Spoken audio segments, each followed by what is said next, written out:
Episode 7 was out of the world literally with invincible variants from different dimensions under the order Angstrom Levy attack the Earth.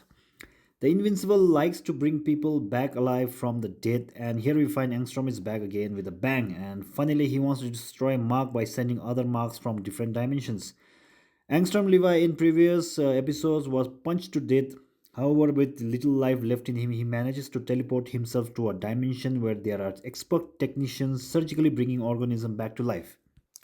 Seems like after getting back in shape, well, most of it, Angstrom had only one thing in mind, which is to destroy the Invincible. He shares the same disturbed feeling with Powerplex, which is hitting Mark and believing he should be punished severely.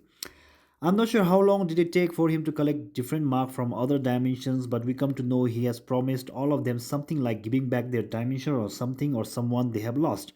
It seems most of the Invincibles in other dimensions has killed Debbie, except one, who must have been promised Debbie to him, as she must have died for other reason and he missed her. We also find out the Invincibles are not really fully under control where they threaten Angstrom as they want their deal to be made. In that moment, Angstrom acts fast and pushes them to the desert dimension where the railbar nearly killed Angstrom. Then we have the confrontation of Mark with Angstrom Levi, which the latter seems to underestimate the fight as he gets surprised with Mark's new abilities to avoid entering the other dimension. And also Levi uses, I'm guessing, billions of robotic camera to hurt Mark, which fails to do so. Eventually Mark gets hold of him and yet again is confused whether to kill him or not, which Oliver arrives in the scene and pushes Mark to do so. Mark does decide to end him, but Levi escapes to the technician dimension without his one hand though.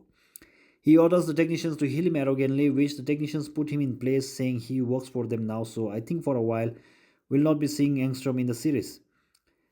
The Invincible War introduces us to many marks, and we see the first evil mark the real Mark faces is the Mohawk one, who attacks the supervillain prison.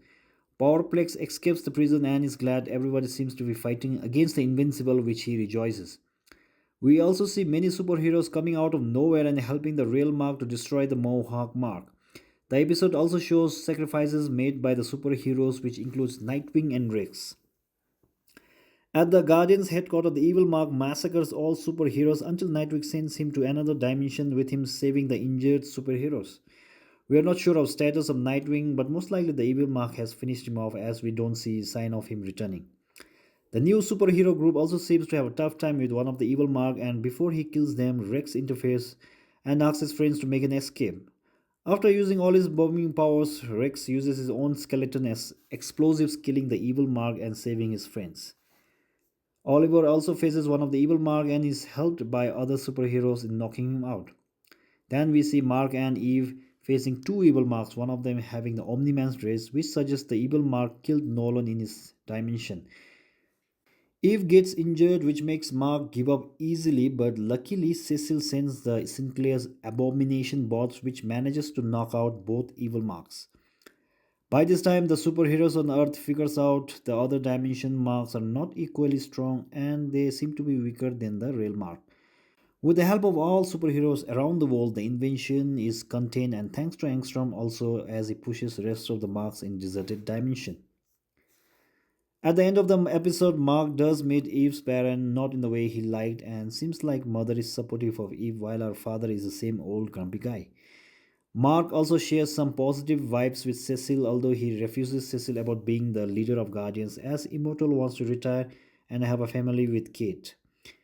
He does thank Cecil though, so we might get to see the reunion of them in upcoming episodes.